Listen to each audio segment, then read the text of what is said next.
아멘. 우리 함께 하나님의 말씀 성경 읽게 봉독하겠습니다. 갈라디아서 5장 22절부터 23절의 말씀입니다. 갈라디아서 5장 22절 23절 함께 읽겠습니다. 오직 성령의 열매는 사랑과 희락과 화평과 오래 참음과 자비와 양성과 충성과 온유와 절제니 이 같은 것을 금지할 법이 없느니라. 아멘. 열매 시리즈 5번째 이야기고요. 성령의 열매를 맺자라는 말씀을 장만동 목사님께서 전해주시겠습니다. 주 하나님 아버지, 오늘도 말씀이 선포될 때에 주의 이름이 거룩히 여김을 받으며 주의 나라가 선포되게 하시고 하나님의 뜻이 우리 가운데 이루어지기를 원합니다. 성령께서 들을 수 있는 귀를 열어주시고 깨닫는 은혜를 더하여 주시옵소서. 예수님 이름으로 기도합나이다. 아멘. 사진 한번 볼까요? 칼 막스. 우리 다 같이 시작. 하나님의 존재를 부인했다. 인간의 양심도 부정했다. 종교는 아편이라고 그랬다. 공산주의를 제창한 사람이다. 오래전 독일의 어느 마을에 자기 아버지에 대해서 아주 자랑스러운 긍지와 자부심을 가진 유태인 소년이 살고 있었어요. 이 유태계 신앙을 가진 그의 부모는 열성 있는 신자였기 때문에 안식일마다 열심히 회당에 참석해가지고 11조도 드리고 예물을 드리면서 경건한 신앙을 하였어요. 자녀들에게도 그렇게 하도록 여러 가지로 만들어갔어요. 그러다가 이 소년이 10대가 되는 때에 가족들이 다른 마을로 이사를 하게 되었는데 새로 이사한 마을에는 개신교인 루터파 교회뿐이었어요. 짐들을 정리하고 새로운 사업을 시작한 이 아버지는 가족들이 말하기를 다음 주부터 우리들은 유태교의 전통적 신앙을 포기하고 루터파 교회에 출석한다. 이렇게 아버지가 말을 한 거예요. 이 갑작스러운 아버지 태도에 놀란 이 소녀는 교회를 옮겨야 되는 이유를 물었어요. 그러자 그때 그 아버지가 하는 말을 들어보세요. 아버지의 대답은 우리 사업에 도움이 되기 때문이다. 이렇게 말을 한 거예요. 이와 같은 아버지의 말에 이 소녀는 크게 당황을 하고 실망하게 되었고 그 실망은 점차 신앙에 대한 의심과 회의로 변하게 되었어요. 그의 의심과 이 불순종, 그 회의는 일생토록 그를 괴롭혔단 말이에요. 그 후에 그는 독일을 떠나서 영국으로 건너갔는데 날마다 영국의 대형 박물관 앞에 앉아가지고 헤겔의 철학을 연구하게 되었고 1875년 지금으로부터 150년 전에 자기의 사상을 총정리해가지고 범철학 비판이라는 그런 한 권의 책을 저술하였는데 그 책의 내용이 첫째, 하나님의 존재를 부인하였다. 둘째, 인간의 양심도 부정하였다. 셋째, 종교는 아편에 불과하다고 했다. 넷째, 공산주의를 제창하였다. 그런 거예요. 여러분, 부모의 그 거짓과 그 위선적인 종교 생활이 엄청난 무서운 재앙을 초래하게 되었다라는 그런 말이죠. 여러분, 그가 바로 칼 막스였다. 그런 말이에요.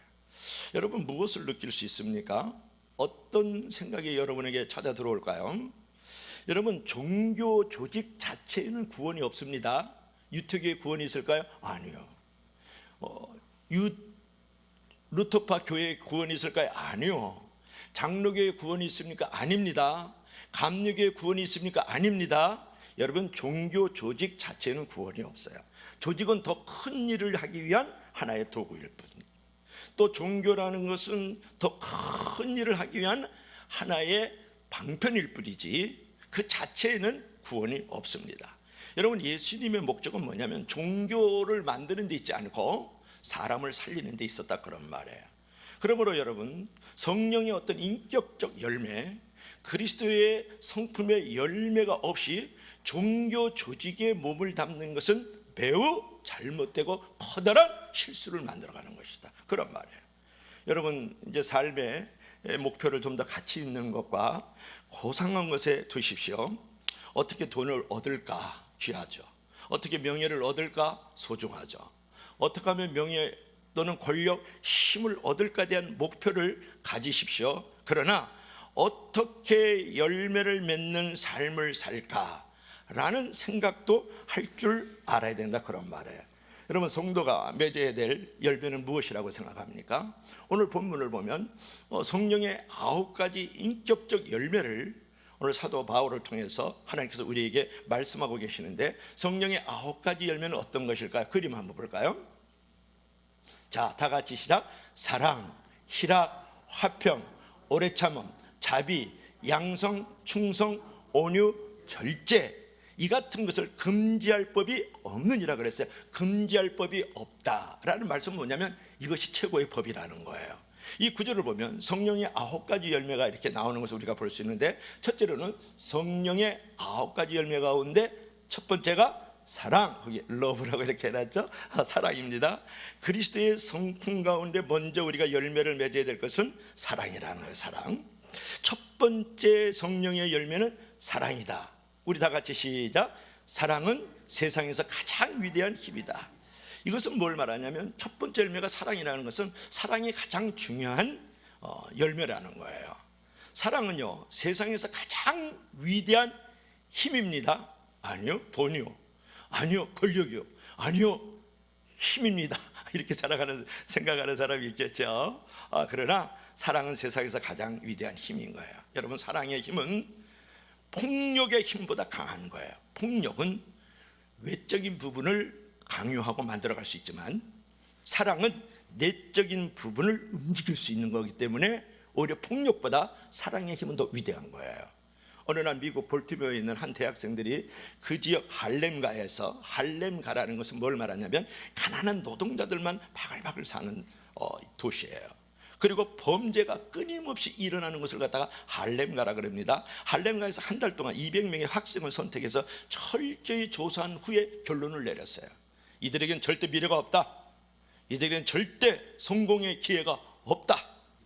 이렇게 말을 했는데 25년 후에 그 대학 후배들이 선배가 남긴 데이터를 가지고 200명 중에서 신원이 파악되는 180명의 신상을 조사를 했는데 그 180명 중에서 176명이 변호사가 되고 의사가 되고 사업가 등 각 분야에 성공한 사람들로 변해 있는 거예요.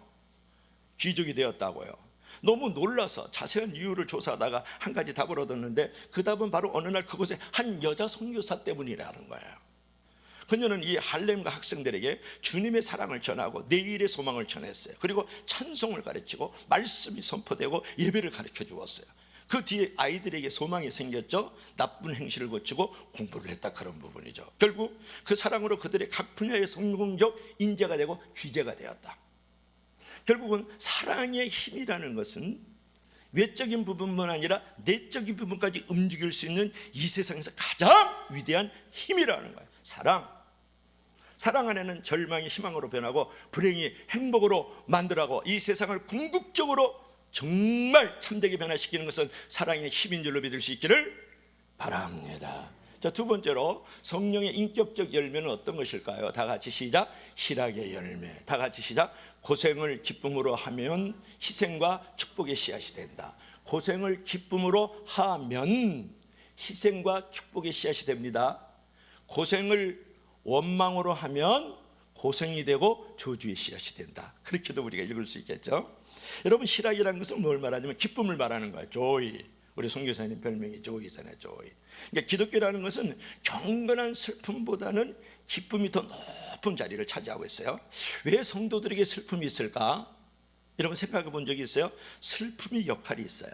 슬픔이 할 일이 있다고요. 왜 성도들에게 고난이 있을까? 그 고난의 역할이 있고요, 고난이 할 일이 있어요. 슬픈 일을 당할 때 비로소 예수님 안에서 기쁨이 얼마나 큰 건지를 알거든요. 여러분, 고난을 당할 때 비로소 하나님의 영광의 그 축복이 얼마나 큰지 거기서 알 수 있는 거거든요. 여러분, 기쁨이 없는 신앙생활은 죽은 거예요. 혹시 여러분들 가운데 교회는 들락날락 하는데, 예수님 안에는 들락날락 하는데 기쁨이 없었다, 당신의 신앙은 죽은 거예요. 기쁨이 없으면 찬송도 기도도 허무한 것이 되고 공허한 메아리에 불과할 뿐이에요. 이게 사랑도 죽은 사랑이에요. 기쁨이 없으면 아무리 고생스러운 일을 한다 할지라도 사랑과 기쁨으로 하면 희생이 되고 그 희생이 씨앗이 떨어서 축복의 씨앗이 되는 거예요. 근데 고생이 다가왔어요. 여러 가지 고난이 다가왔는데 그것을 원망하고 불평해요. 그러면 고생은 고생이고 고난은 고난으로 끝날 뿐만 아니라 그 씨앗이 떨어져서 결국은 무슨 열매를 맺을까요? 저주의 씨앗을 맺는 것이죠. 그러므로 여러분, 내가 삶의 자리 속에서 어떤 고생이 다가온다 할지라도 그것을 기쁨으로 감당함으로써 내가 희생이 되게 하고 그것이 축복의 씨앗을 만들어가기를 주의 이름으로 간절히 부탁합니다. 자, 성령의 9가지 열매 가운데 세 번째 열매, 우리 다 같이 시작. 화평의 열매, 화평의 열매, 평화의 열매, 성령의 인격적 열매, 그리스도의 성품의 열매 가운데 세 번째로 평화의 열매를 맺어라. 우리 다 같이 시작. 기적은 좋은 관계 속에서 이루어진다. 여러분, 큰 일을 하려고 그러면 반드시 그것이 가정이든 교회든 사회 속에 있든지 적이 있으면 안 돼요. 적을 만들면. 그러니까 하나님과 좋은 관계는 사람들과도 아주 좋은 관계를 선도하거든요. 기적은 좋은 관계성 속에서 만들어진다, 그런 말이에요. 여러분, 내가 혹시 돈 때문에 높아질 때 있죠. 권력 때문에 높아질 때 있어요. 어떤 신분 때문에 내가 높아질 때 있거든요. 그때 독재형 인간이 되면 안 돼요. 권위라는 것은 독재로 내가 인정받고 칭찬받는 것이 아니라, 권위라는 것은 남이 나를 인정해 줘야 돼요. 무엇을 통해서? 섬김과 희생의 성품을 통해서. 그래서 내가 뭔가 높아질 때 절대 독재형이 되면 안 됩니다. 그러면 평화가 깨진다, 그런 말이에요. 그리고 이제 내가 낮아질 때 있거든요. 낮아질 때, 그럴 때 남을 비판하면 안 돼요. 원망하면, 나는 이 자리인데, 그래 네가 높았다, 그래서 어떨래? 막 이렇게 나오는 사람들이 있죠. 그래, 거기 앉아서 어떤 꼴을 보여줄 건데 막 이렇게 비판하는 사람이 있거든. 절대 그러지 말고 사랑과 격려를 언제나 어디서나 평화를 위해서 힘쓰는 성공이 돼야 돼요. 그러니까 내가 낮아질 때도 절대 비판하지 말고, 내가 높아질 때도 독재형으로 교만하지 말아라. 그럴 때 하나님과의 관계도 좋아질 뿐만 아니라 이웃과의 관계도 좋아져서 성공적 인생을 만들어 간다는 거예요. 여러분, 이제 요즘에 그 오징어 게임 많이 하잖아요. 오징어 게임 그래가지고 요즘 공원 이런 데 가면 뭐 그 저기 그 판에 찍어가지고 이게 자르는 거죠. 그 뭐라 그러죠? 이름이 좋다. 달고나 게임, 그런 거 엄청 많이 하잖아. 오징어 게임의 가장 문제가 뭔지 아세요? 승자 독식 게임이에요. 이기는 사람이 다 잡수는 거야. 다 쟁취하는 거야. 너를 죽이든지 모함하든지 그냥 밟든지 어떻게 하든 내가 이겨가지고 다 독식, 혼자 다 잡수는 거거든요. 이거는 뭘 말하는 거야? 이웃과의 관계를 깨뜨리는 거잖아요. 그래서 행복할까요?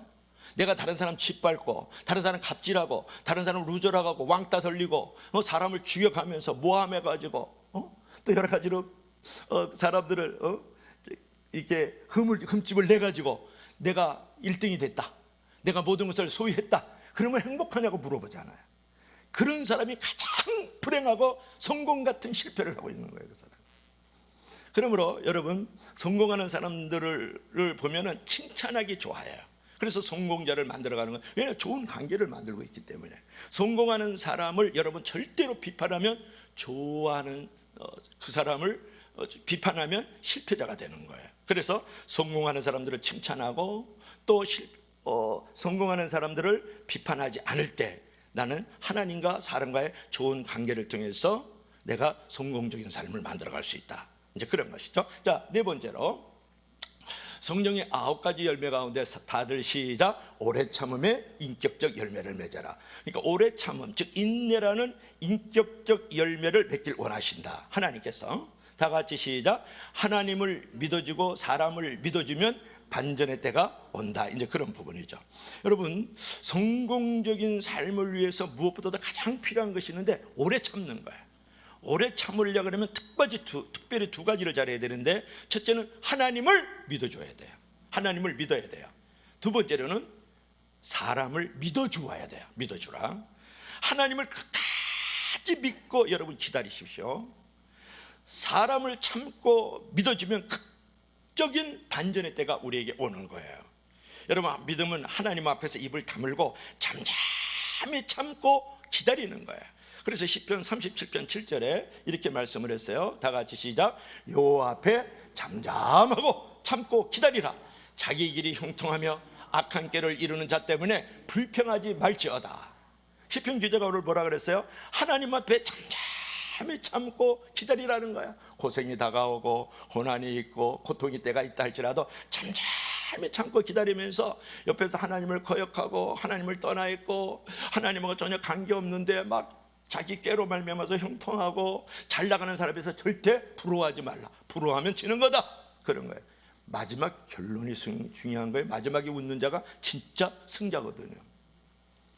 그래서 여러분, 하나님이 우리를 마음껏 사용하도록 준비하고 선을 위해서 끝까지 포기하지 않을 때 인생의 반전의 때는 온다, 그런 말이에요. 그 대표적인 인물이 늘 얘기하자면 요셉이잖아요. 요셉은 형제들 모함 때문에 마른 동에 떨어지죠.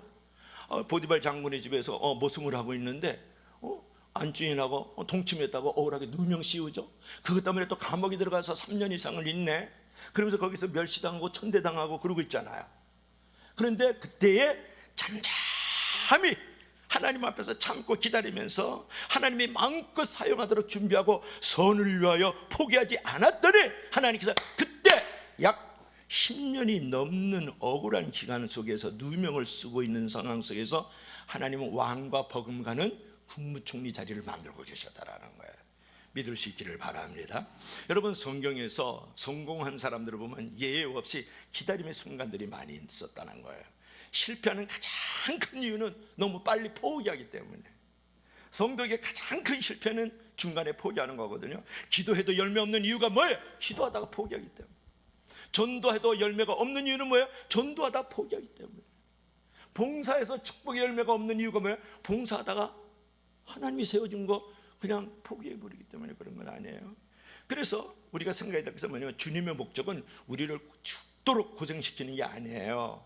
여러분, 아들이 딸이 고생 원하는 부모가 어디 있어요? 참 부모는 자식들을 조금 후질함도 하고 채찍질하지만 궁극적으로는 이 자식이 잘 되기를 바라는 거예요. 하나님도 역시 마찬가지예요. 때로 우리에게 꾸지람이 있을 수 있어요. 때로 우리에게 보이지 않는 막대기와 채찍으로 우리를 다스릴 때 있다고요. 그 궁극적인 목적은 뭐야? 너의 영광을 위해서, 너의 자랑을 위해서, 너에게 큰 축복과 면류관을 주기 위해서 잠시 우리를 이렇게 다스리는 줄로 믿을 수 있기를 바랍니다. 그러므로 우리는 하나님의 이 선한 섭리를 의지하고 시련 중에도 절대로 희망을 잃지 말고 조금 더 기다려 보십시오. 사람들은 나의 진실과 수고를 이해하지 못해도 하나님은 나의 진실과 수고를 잘 이해해 주시고 다 갚아주는 줄로 믿을 수 있기를 바랍니다. 자, 성령의 9가지 열매 가운데에서 5번째 열매는 다 같이 시작. 자비의 열매. 그러니까 성령의 인격적 열매, 그리스도의 성품의 열매 가운데 5번째는 뭐냐면 자비의 열매를 맺으라는 거예요. 우리 다 같이 시작. 상대방의 입장을 깨닫고 받아들이는 마음. 여러분, 이제 이 자비라는 것은 뭘 말하냐면 넓은 마음을 말해요. 넓은 마음. 상대방의 입장을 깨닫고 그 상황과 그 마음을 받아주는 거예요. 그러니까 자비라는 것은 불교 용어 같은데 교회에서 가장 빈약한 것 중에 하나가 뭐냐면 자비가 없다라는 거예요. 우리 교파가 최고거든, 이런 거. 우리 교회가 제일 낫다. 왜 이래? 이런 어떤 아주 외골수로의 그 신앙을 가진 사람 맞죠? 내 입장이 맞는 입장이거든. 믿으면 좋은 거지만 고집은 나쁜 거잖아요, 그렇죠? 나만 옳다라는 것은 결코 성령 충만한 모습은 아니다. 이게 상대의 이야기도 충분히 듣고 헤아려 줄 줄 알아야 돼요. 혹시 내 마음에 어떤 걸림돌이 되는 말이라든지 행동할 때가 있어요, 상대방이. 그러면 그 사람이 왜 그랬을까? 그 백그라운드에는 어떤 마음의 상처가 있는 거예요. 쓴뿌리가 있다고요. 그렇게 말할 수밖에 없고 그렇게 행동할 수밖에 없는 그의 아픔과 고통과 외로움, 상처, 쓴뿌리가 있어요. 그걸 알면 그것조차도 내가 받아들일 수 있는 그게 되잖아요. 어떤 판단이든지 여러분, 특별히 또 상대방의 말을 열린 마음으로 다 듣기 전에 내리는 판단은 올바른 판단이 아니다. 그러니까 판단을 쉽게 하면 기도 응답도 쉽게 받지 못해요. 남의 얘기를 들어주지 않으면서 하나님이요, 제 기도를 속히 들어주시옵소서 이러면 부끄러운 신앙이죠. 그때 하나님 뭐라 그러는지 알아요? 내가 빨리 기도 들어주기를 원하느냐? 그러면 너는 남의 말에 귀를 기울여라, 그렇게 말하지 않겠어요?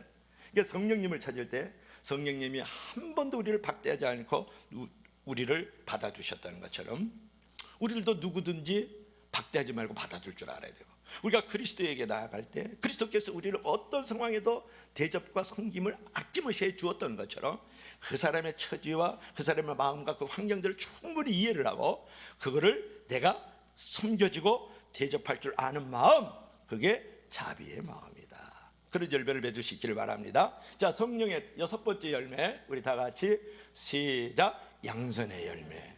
다 같이 시작. 조용히 선행을 베푸는 것. 양선이란 말 잘 안 쓰는데요, 무슨 뜻이라고요? 조용히 떠들면서, 나팔 불면서, 왼수냥고 오른수 다 알도록 거리에 서서 선행을 이제 보여주는 게 아니고 조용히 선행을 베푸는 게 양선이에요. 양선. 여러분, 양선이라는 것은 조용히 선행을 베푸는 것인데, 선행을 베풀 때 보답을 바라지 않는 게 양선이에요. 양선. 그러니까 양선이라는 것은 무슨 정신과 많이 닮아 있냐면 선교하고 구제하는 정신과 많이 닮아 있어요. 선교라는 것은 뭐냐면 직접적으로 내가 온 주변에 때 선교를 나가지 않더라도 후방에서 물질로, 뭐 기도로, 또 사람으로 이렇게 지원해 주는 것도 훌륭한 선교잖아요. 그러니까 양선이라는 것은 선교하는 마음을 가지고 구제하는 것. 이게 또 하나의 정의예요. 그래서 제가 어저께는 이제 광야인의 행사 나라를 갔다 왔어요. 그게 뭐냐면 노숙인들에게 2,000벌의 잠바를 나눠주는 거예요. 나눠주는 행사를 갔다 왔는데, 중요한 것은 이제 요즘에 이제 교회 우리 성도들도 돈들 나라에서 많이 받았잖아요. 그죠? 부천페이도 받고 국가 재난 뭐 이렇게 기부금도 받았잖아요. 그래서 20만 원, 30만 원 다 받았잖아요. 그러니까 어느 교회에서는 이제 코로나19의 그 재앙의 상황에 있으니까 교회가 재정이 어렵잖아요. 그러니까 모든 성도들이 다 마음을 같이 해가지고 재난 구호 기금을 우리가 받았잖아요. 뭐 15만 원, 뭐 30만 원 이렇게 다 받았잖아요. 그 돈을 다 교회에다가 드리기로 약속을 해가지고 교회에 부족한 재정을 채워가고 빚도 갚고, 그러면서 교회를 살리고 그것이 이웃을 살리고 세상을 살리는 일로 쓰임받는 그런 좋은 사례들이 우리나라 6만 교회 중에 너무 많이 있더라고요. 여러분들은 그 도를 잘 잡수고 잘 입고 잘 놀러간 줄로 믿을 수 있기를 바라요. 그 10만 원, 20만 원, 30만 원 있어도 그만 없어도 그만이잖아요. 어느 교회는요, 성도들이 돈을 다 모았어요. 그 모아가지고 어떻게 했냐면 한 자영업자가 계시는데 파산해버린 거예요. 그래서 지금 파산이 돼가지고 지금 죽음 직전에 가족이 다 자살하려고 몸부림을 치고 있는 거예요. 그래서 그 성도들의 돈을 다 그대로 100% 다 접수를 해가지고 돈을 모아가지고 그 자영업자가 파산 직전이니까 자살 직면에 있는 그 가정을 도와서 그 가게를 살려주고 버린 거예요. 할렐루야. 이런 것을 갖다가 양선이라 그런다 그래요. 양선. 여러분, 제가 이제 어저께 그 광야인의 행사 갔는데 500명이 모이면 안 되고 499명이 모여야 돼요. 그래가지고 펜스를 이렇게, 옛날 같으면 1,000명 이상이 모였거든요. 노숙인들이. 그 잠바를 이렇게 나눠주는 행사를 했어요. 저는 항상 지금까지 빠지지 않고 있는 게 뭐냐 그러면 축도인 줄로 믿을 수 있기를 바랍니다. 축도. 축도. 설교 한 번 하려고 그러면 기본적으로 2천만 원은 내놔야 돼. 왜냐하면 잠바가 보통 500에서 5만 원에서 한 7만 원 하는데 2만 원에 팔아요. 보통 이제 이렇게 행사한다 그러면 2천만 원 정도 내놓으려고 그러면 몇 벌이에요? 1,000벌은 해놔야 되는 거예요. 이번에 2,000벌을 했거든요. 그러면 설교를 20분에서 30분 할 수 있다고요. 어느 날인가 그런 날도 올 줄로 믿을 수 있기를 바랍니다. 할렐루야. 근데 나는 그러고 싶지는 않아. 그러고 싶지 않은데, 그러니까 돈 안 내니까 날마다 축도만 하는 거예요. 우리 주 예수 그리스도의 은혜와 이러다 하는 거예요. 근데 보니까 한 499명 보이죠? 여기 경찰들도 쭉 둘러섰어요. 더 이상 모이면 안 되니까. 또 얘네들이 모이면 또 사고 치거든요. 그 옆에 보니까 저분 누구예요? 가운데 있는 분. 여러분들은 매 집에서 기도만 하고 성경만 읽고 늘 기독교 TV만 보니까 여러분이 경건에서 잘 모르는데 장광 장로예요. 저 양반이 온누리교회 장로예요. 텔레비에 많이 나오잖아요. 저 양반이. 도가니 때문에 저 양반이 좀 처음에 인심을 잃었지 참 따뜻하고 목소리가 너무 곱습니다. 원래 성우였다가 배우가 된 사람이거든요. 그래서 제가 친해야 그래 팔짱 딱 꼈잖아요. 그 옆에 있는 게 임명희 목사님. 그 인자하고 잘생긴 사람 누구예요? 왼쪽에. 그 장만동 목사. 그 장만동 목사님이란 분은 영원히 축복받을지어다. 할렐루야. 그래가지고 이제 갔었어요. 그래 갔는데 제가 이제 그 얘기하려고 그런 건 아니고 우리 교회에서도 50% 했어요. 하나님께 영광을 돌립니다. 할렐루야. 우리 장로님들이 50% 하자 그러더라. 그래서 이제 제가 이제 차를 대는데 저쪽 뒤에다가 이제 차를 대는데 그 차 대는데 큰일 날 뻔했어요. 한 사람이 그냥 다 찢어진 돗자리 하나 깔아놓고 낡은 때 묻은 그 담요를 덮고 이렇게 자고 있었던 거예요. 그래서 제가 차를 대니까 빠바방 그러면서 뒤로 대잖아요. 그래서 이분이 벌떡 일어난 거예요. 안내원 없었으면 큰일 날 뻔했어요. 그래 안내원이 여기 사람이 있다고 그래서 이제 제가 내렸다 보니까 나이가 한 70 조금 넘어간 것 같은데요. 그냥 머리가 막 뭉쳐 있죠. 뭉쳐 있어. 그냥 뭐 번개탄 뭐 그냥 무슨 탄 다 맞아 폭탄 다 맞아가지고 그냥 뭉쳐 있고 얼굴이 깨끗하고 새까매요. 그냥 번들번들해요. 수염도 이렇게 나 있고 옷도 뭐 그냥 내가 가득하죠. 근데 그분이 부시시 일어났어요. 얼마나 놀랐는지 몰라요. 그래서 제가 이제 그냥 갈래다가 하여튼 목사는 돈이 주머니 있으면 안 돼. 돈이 있으면 안 돼. 그래가지고 제가 돈이 다행히 많이 없은 줄로 믿으시길 바라요. 카드를 갖고 다니는 현금이 이제 3만 원 있어요. 주일날 제가 3만 원을 헌금을 하거든요. 주정 헌금을. 그래서 제가 3만 원을 늘 만들어놔요. 근데 이제 3만 원이 있어서 다 주기는 그렇고 그래서 제가 수첩을 꺼내서 만 원의 행복 생각이 나서 만 원을 드렸어요. 근데 이분이 이렇게 쳐다보고 있다가 제가 만 원을 주니까 눈이 퍽 뜬 거예요. 그런데 주님 감사합니다 이러는 거예요. 주님 감사합니다. 마음이 그냥 갑자기 울컥했어요. 저를 보면 제가 뭐 누가 봐도 나는 얼굴이 목사님이잖아요. 그래 목사님 감사합니다 이렇게 하든지 어쨌든 손님 감사합니다 그러지 고맙습니다 이러면 되는데 갑자기 이분이 주님 감사합니다 이러는 거예요. 그래서 주님께 진짜 영광이 되고 저는 정말 감사했고 그 다음에 이 노숙인에게는 큰 기쁨인 줄로 믿으시길 바랍니다. 만 원 하나를 가지고 얼마나 제가 마음이 감동돼서 기뻤는지 몰라요. 이걸 뭐냐 그래요? 이런 걸 갖다 뭐라 그래요? 양선이라 그러는 거지. 양선이라고. 조용히 선행을 베푸는 거예요. 그 만 원 하나가 난 주님 감사합니다라는 말이 나올 줄 몰랐거든요. 어째 그 말이 나왔을까요? 참 신기하죠. 지금도 신기해요. 그래서 제가 가슴이 그냥 얼마나 따뜻했는지 오히려 만 원을 주고 제가 한 1,000만 원 받은 것 같아요. 할렐루야. 감동 안 되는 분은 문제가 있는 거지. 그러니까 여러분 내가 이런 걸 갖다가 뭐라 하냐면 왼손이 하는 것을 오른손이 모르게 한다 그랬더니 아까 예배 끝나고 났더니 어떤 사람은 그래 목사님 그럼 그 얘기도 하지 말아야지 왜 했느냐고 또 그럽디다. 나 설교하기가 무서워. 우리 성도들이 한채 이제 많이 자라가지고 그 소리도 하지 말아야지 왜 그 소리 했냐 그래서 같이 웃었어요. 자 중요한 것은 우리가 구제를 잘 하려 그러면 돈에 대한 욕심을 버려야 된다 그런 말이죠. 돈이 나를 찾아오면 고맙게 여기고 잘 사용하되 그것이 어느 날 내 곁을 떠나도 애태우지 말라. 언젠가 여러분 돈은 다 잘난 놈 못난 놈 있는 놈 없는 놈 할 것 없이 내 곁을 떠나는 거예요.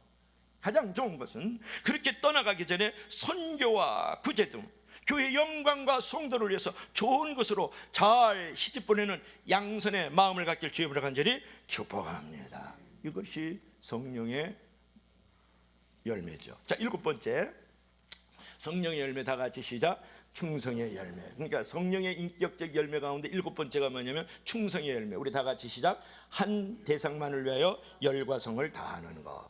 여러분 충성이라는 것은 여러 가지로 표현할 수 있지만 오늘 구체적으로 뭐 신학적으로 뭐 신앙적으로 그런 얘기를 하고 싶은 게 아니에요. 그냥 열매를 잘 맺는 얘기를 여러분에게 나눠주고 싶은 거예요.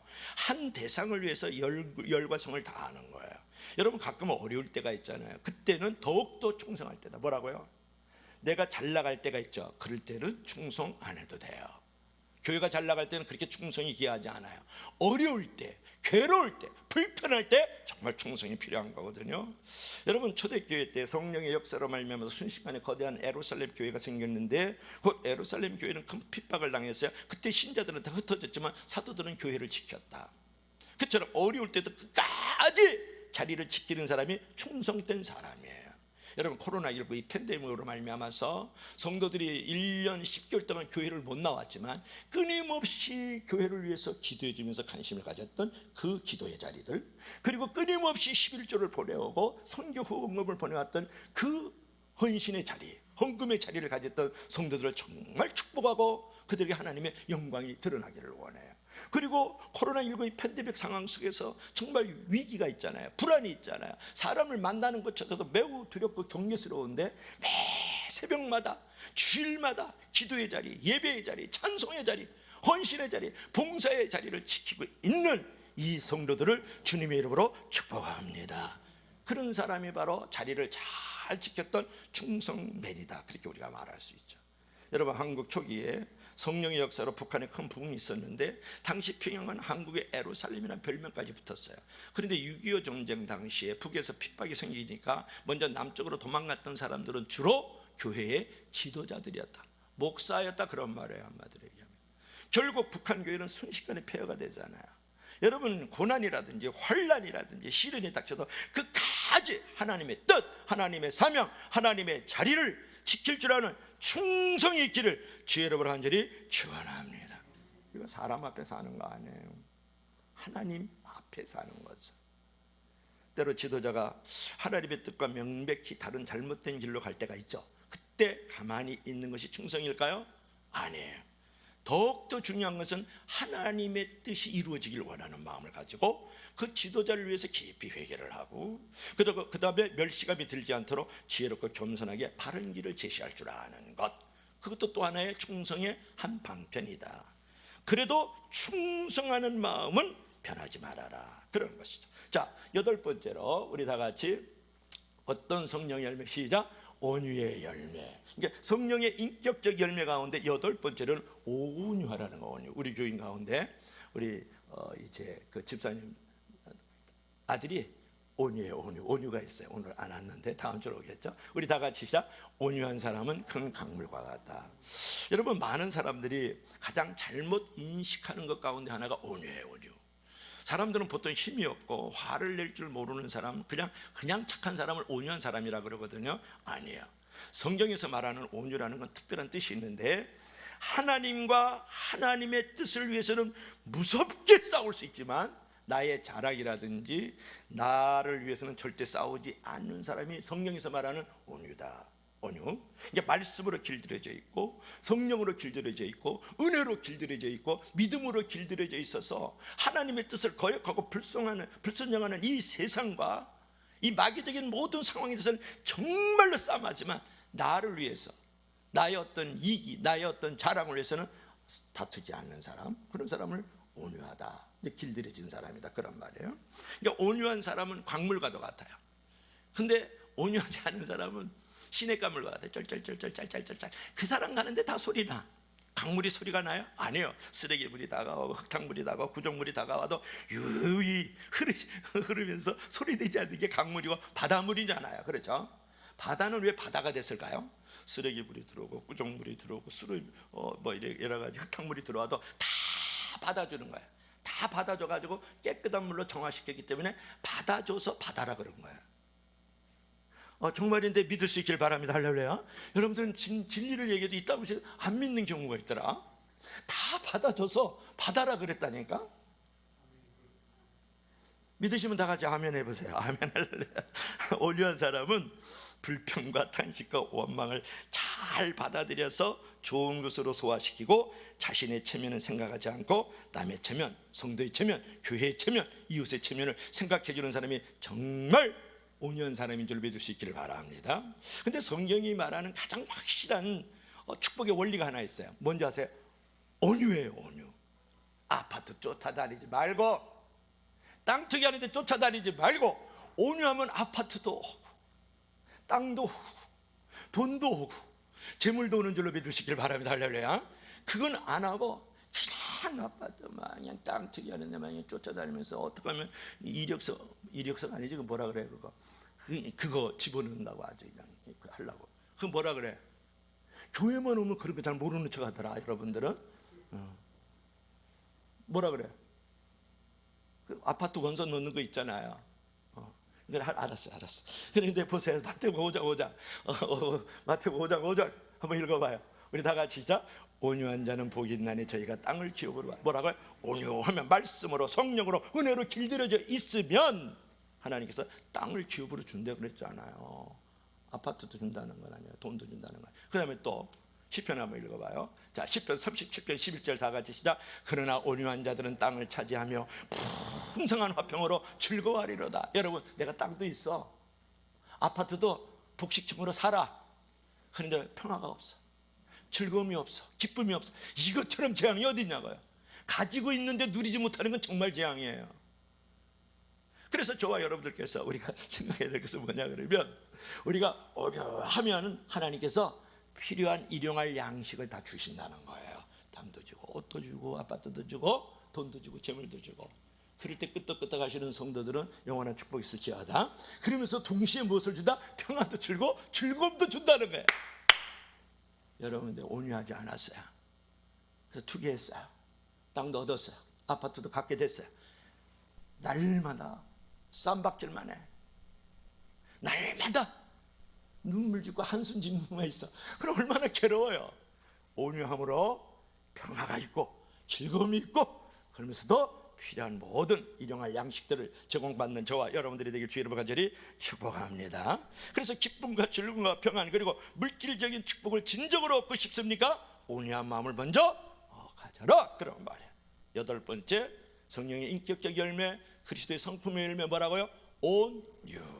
자, 마지막으로 빠르게 달려왔죠? 자, 마지막 다 같이 시작. 절제의 열매. 이렇게 성령의 인격적 열매 가운데 그리스도의 성품의 열매 가운데 마지막으로 절제의 열매, 이게 참 어려운 열매예요. 우리 다 같이 시작. 자기를 다스리는 책임을 지는 것. 참 말은 쉬워도 자기를 다스리는 책임을 지는 것, 자기가 참 어려워요. 성령에 도와주셔야죠. 여러분, 절제라는 것은 자기를 다스리는 책임을 지는 것인데, 비판이 난무하는 때에 무엇보다도 필요한 것은 감정을 절제하고 자신에 대해서 나쁜 평판을 상관하지 않는 태도예요. 오늘 정치인들 보면 정말 뽑고 싶은 사람 없죠? 말 한마디 하기 무섭게 그냥 그 말꼬리를 붙들고 폄하하고 또 비판하고 정리하죠. 이런 정치인들 처음 봐요. 우리 뭐 전두환 씨나 뭐 김영삼 씨나 김대중 씨도 그렇게 안 했거든요, 싸움을. 요즘에 정치인들 보니까 뭐라 그럴까, 좀 천박하다, 그런 생각이 제 입장에서는 좀 들어와요. 자, 중요한 것은 여러분, 사람들은 오해할 권리가 있다. 뭐라고요? 사람들은 오해할 권리가 있다. 따라해봐. 사람들은 오해할 권리가 있다. 나는 욕먹을 권리가 있다. 무슨 말이에요? 여러분, 사람들은 오해할 권리가 있거든요. 그 오해들을 내가 다 설명하고 해명할 필요는 없는 거예요. 남들이 나를 봤을 때 얼마든지 오해할 수 있죠. 오해할 수 있어요. 오늘도 우리 최기현 집사, 최 집사님과 저 식당에서 얘기를 좀 나누다가 제 양복 얘기가 나왔어요. 그 양복이, 목사님 양복이 비싸겠는데요. 그래요. 비싼데? 그러면 이거 내용을 못 들은 사람은 목사님은 엄청 비싼 양복이니까 얼굴에 맞게 아주 값비싸고 좋은 양복을 입으시는구나, 그렇게 생각하는데, 최기현 집사님 입은 양복이 39만 원짜리래요. 최기현 집사님 입으면. 제 양복은 지금 얼마짜리예요? 그러면 여러분 보실 때 20만 원짜리. 할렐루야. 20만 원짜리. 내가 백화점에서 제일 싼 거를 입어요. 근데 원래 여기가 고귀하기 때문에 이것도 고귀하게 보이는 것이냐. 그걸 알아야 돼. 20만 원짜리 요 없습니다, 여러분. 요 싸구려 요 동네 다녀도 20만 원 넘어요. 이게 얼마냐? 하여튼 몰라, 이거 어디서 샀는데 롯데에서 샀는데 제가 20만 원 주고 사였어요. 이 얼굴이 비싸게 보여서 이것도 비싸 보이는 것이지. 근데 여러분이 목사님은 철마다 옷을 갈아입는데 보면 너무 비싼 옷을 입어.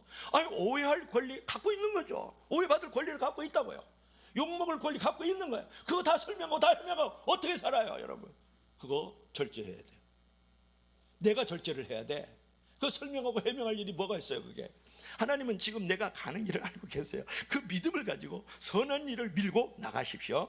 남의 얘기에 좌우되는 사람, 요새 좌우우면이라는 말 많이 쓰는데, 좌우되는 사람은 결코 기적의 주인공, 축복의 주인공, 은혜의 주인공이 될 수 없다고요. 내가 욕먹을 권리도 있고요, 남이 오해할 권리도 있는 거예요. 왜 그걸 못해요? 그러니까 무의식적으로 나오는 자기 자랑도 절제하십시오. 대개 속이 텅 빈 사람일수록 그것을 가리려고 자기 자랑 많이 하거든요.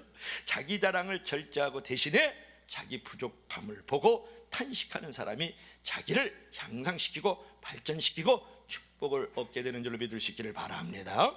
말의 절제도 중요해요. 말의 절제. 때로는 말을 줄이고요, 하나님 앞에 조용히 묵상하십시오. 여러분, 다른 일에 마음을 빼앗기거나 많은 말을 하면 삶 속에 임하는 하나님의 그 아름다운 개입과 성령의 임재를 놓칠 수가 있고 하나님의 축복의 사건을 경험하지 못할 수가 있다는 거예요. 요즘에 유행하는 말이 있어요. 검색을 그만하고 사색을 해라. 뭐라고요? 검색을 그만하고 사색을 하라는 거예요.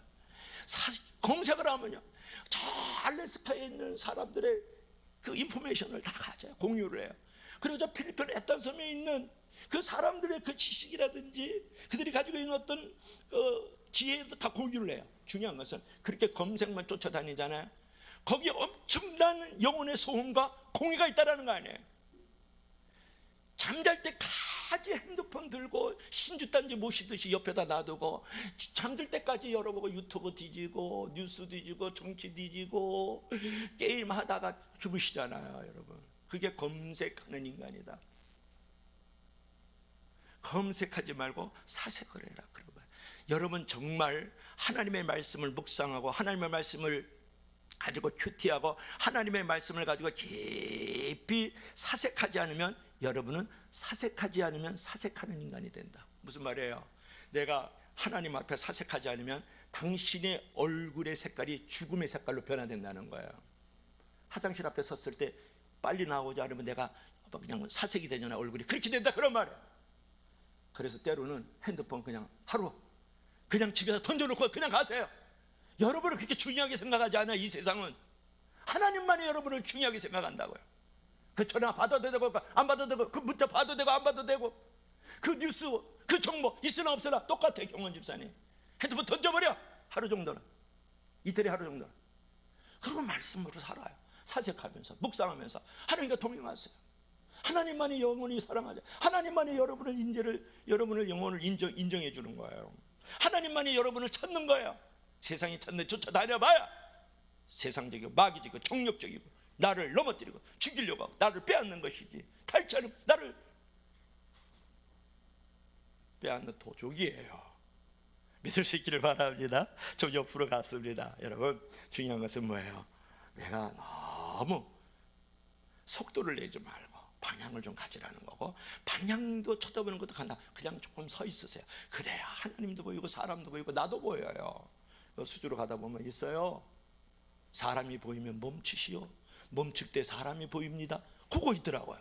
멈춰야 나도 보이고 하나님도 보이고 교회도 보고 하나님께 내게 향하신 그 뜻도 보이지. 어느 때 하나님의 아름다운 개입과 성령의 그 크신 임재를 경험할 수 있고 하나님의 축복의 사건을 경험할 수 있겠느냐고요. 그래서 내가 절제하라. 말도 절제하고 보도 행동도 절제하라. 그럴 때에 거기서 신비하게도 모든 인생의 압박감과 모든 불안감과 모든 열등감이 거기서 절제의 열매를 통해서 사라지는 줄로 믿을 수 있기를 바랍니다. 매우 중요한 거죠. 그처럼 하나님 앞에서 말과 행동을 잘 절제하고 가만히 있을 때, 즉 사색하고 묵상하고 깊은 경건의 큐티 시간을 가질 때 성령님은 더욱 좋은 것들을 채워주십니다. 그처럼 절제는 생활의 원리이기도 하지만 궁극적으로 승리와 축복의 원리인 줄로 믿을 수 있기를 바랍니다. 오늘 결론을 맺겠습니다. 결론 한번 볼까요? 결론을 보면 우리 다 같이 시작. 오직 성령의 열매는 사랑과 희락과 화평과 오래 참음과 자비와 양성과 충성과 온유와 절제니 이 같은 것을 금지할 법이 없느니라. 그렇게 말씀했어요. 여러분, 열매 맺지 못하는 나무는 심지 말고 의리 없는 사람은 사귀지 말라는 말씀이 있어요. 요한복음 15장 8절에 우리 주님께서 이렇게 말씀을 하셨어요. 다 같이 시작. 너희가 열매를 많이 맺으면 내 아버지께서 영광을 받으실 것이요 너희는 내 제자가 되리라. 여기 안에 있는 기절 가운데 두 단어가 우리 가운데 귀한 것을 제공하잖아요. 너희들이 열매를 맺으면 하나님이 영광을 받으시고 내 제자가 되리라. 그건 뭐예요? 증인이 된다, 그런 말이에요. 그러므로 여러분, 성공하고 문제가 풀리고 가정이 잘 되는 기도도 해야 되지만 이런 기도 제목은 있어야 되지 않겠어요? 하나님, 제가 성령의 9가지 열매를 맺을 수 있는 인격적 삶을 살도록 도와주십시오. 내 뜻은 부와 명예와 성공에 있기 쉽지만 하나님의 뜻은 인격적 열매 맺는 삶을 원하신다는 거예요. 그러므로 이제 저와 여러분들께서 이제 이 땅에 우리가 살아갈 때에 신앙은 추상적인 것이 아니라 매우 실제적이고 구체적인 열매를 맺는 것이라는 것을 알아야 돼요. 성령의 인격적 열매와 그리스도의 성품의 열매를 맺음으로써 하나님께 영광이 되어지고 많은 이웃들에게 그리스도의 제자로서의 증인이 될 뿐만 아니라 이 일을 통해서 진정한 성도의 행복과 그 평안과 자유와 응답의 사건들을 경험하는 저와 여러분들이 되기를 주의 이름으로 간절히 축복합니다. 축복합니다. 자, 기도하십시다. 우리 다 같이 한번 기도하실 때에 하나님 성령의 9가지 인격적 열매를 맺게 하여 주시옵소서. 그래서 하나님께 영광이 되고 내가 그리스도의 제자로서의 증인된 삶을 살아가며 성도가 성도다운, 교회가 교회다운 모습으로서 진정한 평안과 기쁨과 축복과 응답의 사건들을 경험하며 살게 도와주십시오. 우리 다 같이 합심해서 기도하시겠습니다. 할렐루야. 살아계신 우리 하나님 아버지, 은혜와 사랑을 진심으로 감사합니다. 찬송을 드립니다. 아버지 하나님, 오늘 이제 우리 사랑하는 모든 우리 성도들 기억하여 주셔서 오늘 사도 바울을 통해서 이제 육체의 일을 버리고 성령을 쫓아 행하라고 말씀하시면서 성령의 9가지 열매를 맺기를 원하셨습니다. 하나님 사랑과 희락과 화평과 자비 양성 충성 오래 참은 절제의 열매를 맺어가면서 하나님께 영광이 되어지게 하시고 그리스도의 증인된 제자가 되게 하시고 성도로서 진정한 자유와 평안과 기쁨과 응답과 축복의 사건을 경험하는 우리 사랑하는 모든 성도들이 되어줄 수 있도록 인도하시고 보호하시고 온전히 주장하여 주시옵소서. 오 살아계신 우리 하나님 아버지, 이제 가을의 문턱을 넘어서서 겨울로 입장하였습니다. 하나님, 우리가 마지막으로 열매 맺는 계절이 될 수 있도록 하나님 아버지 도와주십시오. 11월 12월을 맞이하면서 아버지 하나님, 여러 가지 열매들을 많이 맺어서 하나님께 찬송이 되고 영광이 될 수 있는 우리 사랑하는 성도들이 되게 도와주시옵소서. 예수님 이름으로 기도합나이다. 아멘. 주 하나님 아버지, 오늘 이제 우리 사랑하는 모든 성도들 기억하여 주시기를 원합니다. 특별히 오늘 사도 바울을 통해서 육체의 일을 버리고 성령을 쫓아 행하라고 말씀하시면서 성령의 열매를 맺기를 원하셨습니다. 하나님, 아무쪼록 성령의 인격적 열매, 그리스도의 성품을 이제 행함으로써 열매를 맺음으로써 하나님께 영광이 되어지고 증인의 제대된 모습으로 살아갈 수 있는 우리 성도들이 되어지게 도와주시기를 원하오며, 또 정말 성도로서 하나님의 백성된 자로서 자유와 평안과 기쁨과 응답과 축복의 사건들을 경험하며 살아가는 우리 성도들이 되게 도와 주시옵소서. 특별히 다음 주일에 우리 총동은 가족질로 지킵니다. 우리 젖먹이로부터 우리 청소년들, 중고등부, 청년부, 장년부, 노년부 이르기까지 서로 얼굴을 주안해서 또 서로 바라보면서 하나님을 대면하고 예배드릴 수 있는 귀한 시간이 되게 하시고, 떡도 떼고 과일도 먹고 또 좋은 은혜스러운 프로그램 속에서 서로 격려하고 위로하며 서로 마음으로 하나 되는 귀한 시간이 될 수 있도록 성령께서 이끌어 주시옵소서. 온 가족이 다 교회에 나와서 하나님께 영광과 찬송이 되어줄 수 있는 귀한 예배의 시간이 되기를 소망합니다. 예수님 이름으로 기도합나이다. 아멘.